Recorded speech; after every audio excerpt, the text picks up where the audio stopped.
Now, if you've ever felt like your little pet is, I don't know, nervous, jumpy, or just hiding from you a bit too much, you are in the exact right place. We're going to break down how these tiny creatures actually experience the world around them, based on some seriously eye-opening research. So let me ask you something. Do you really show your hamster love? I mean, you probably think you do every single day, right? We give them treats, we try to cuddle them, we buy them all sorts of toys. But I really want to challenge that assumption right out of the gate. Because, well, how we humans express affection, it doesn't exactly translate to how a tiny, instinct-driven preying animal perceives the world. It's like we're speaking two completely different languages. And that actually brings us to a rather harsh truth from our sources. It turns out many things owners do actually scare them. I know. It's really tough to hear. But many of the things we do every day, literally the kindest, most well-intentioned habits, mean absolutely nothing to a hamster. In fact, they can cause absolute terror instead of comfort.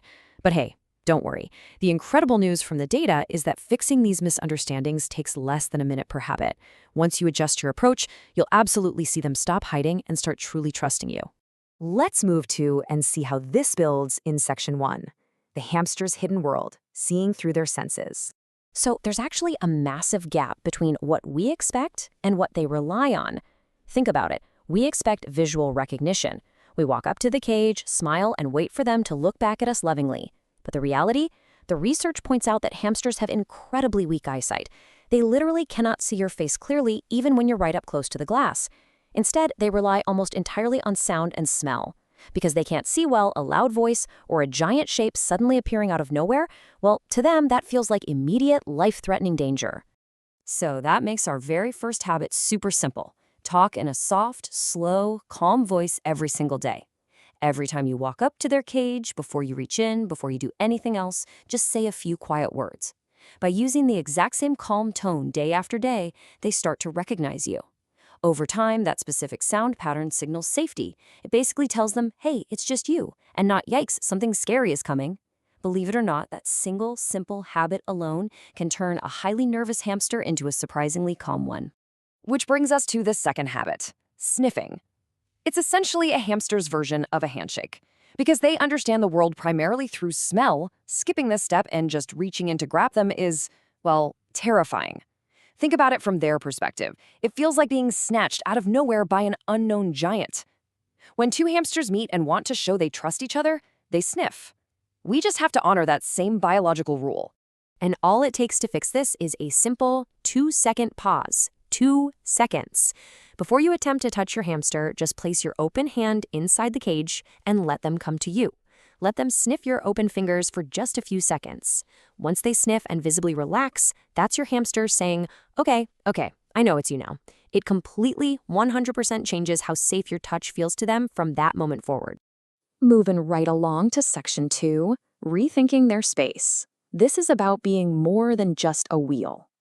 And this brilliantly illustrates the core issue with most standard cage setups. A wheel keeps the body busy, sure, but foraging keeps the brain busy. In the wild, these little guys don't just run endlessly on a treadmill. They spend hours every single night digging intricate tunnels, exploring new paths, and actively searching for their food. Putting them in a cage with nothing but a wheel and a food bowl is, honestly, it's kind of like keeping a brilliant, curious explorer locked inside one small, empty room. So we need to provide a few essential upgrades. First up, give them deep bedding so they can fulfill their natural instinct to dig and burrow. Second, try to stop putting all their food in a boring little bowl. Hide small treats around the cage so they actually have to search and forage. It's like a giant puzzle for them. And finally, rotate and move their tunnels and toys around every few days so their environment never gets stale. Engaging their minds this way satisfies those wild instincts, and you end up with a much calmer pet that's way more comfortable around people. All right, Section 3, the power of doing nothing, building trust through presence. I want you to consider this counterintuitive idea from the research. You are not always a threat. Habit number 4 is simply sitting quietly near the cage and doing absolutely nothing. We usually think bonding only happens when we're physically holding or petting them, right? So when they hide, we feel like we're totally failing. But just sitting nearby teaches them something absolutely vital. They can still smell and hear you from inside their hideout. By just being there safely, you are teaching them that your presence doesn't always come with the terrifying pressure of being scooped up. Now let's look at habit 5, which honestly requires a major perspective shift on our part. Think about the contrast here. What you see is an adorable, heavily sleeping pet. Aw, so cute. But what they feel when they're asleep is a completely defenseless state. Remember, hamsters are strictly nocturnal. They are literally built to be most active at night, and they rely on deep daytime sleep to recover from those busy hours.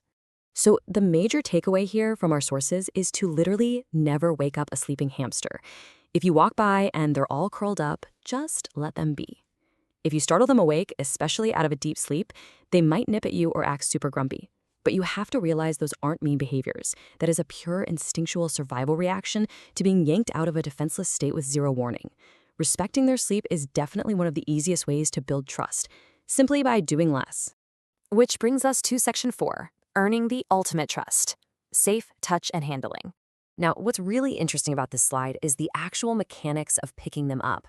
The contrast in perspective is wild. What you think you're doing is a loving, friendly scoop from above, but what they feel, a hawk attack.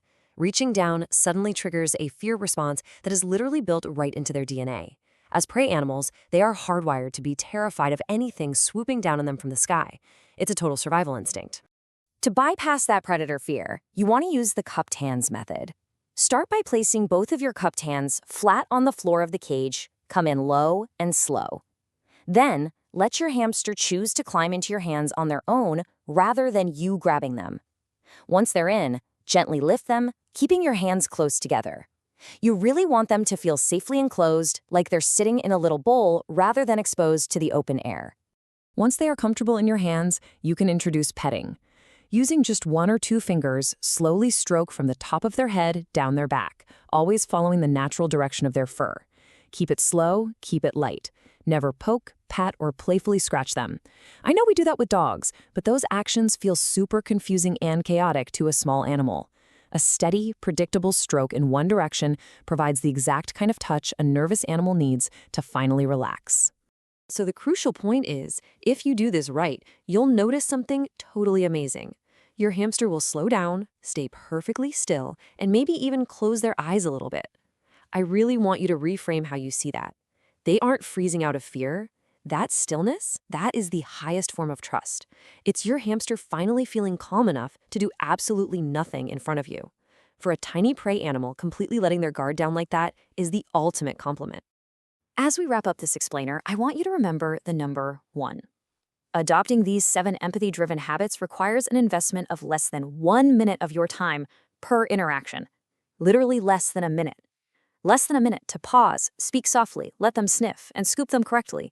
It is a tiny, tiny shift in your daily routine, but it creates a massive shift in their quality of life. So what will you change about how you say hello today? Now that you understand the world entirely through their senses, you have the power to transform their environment from a place of low-level stress into a place of total trust.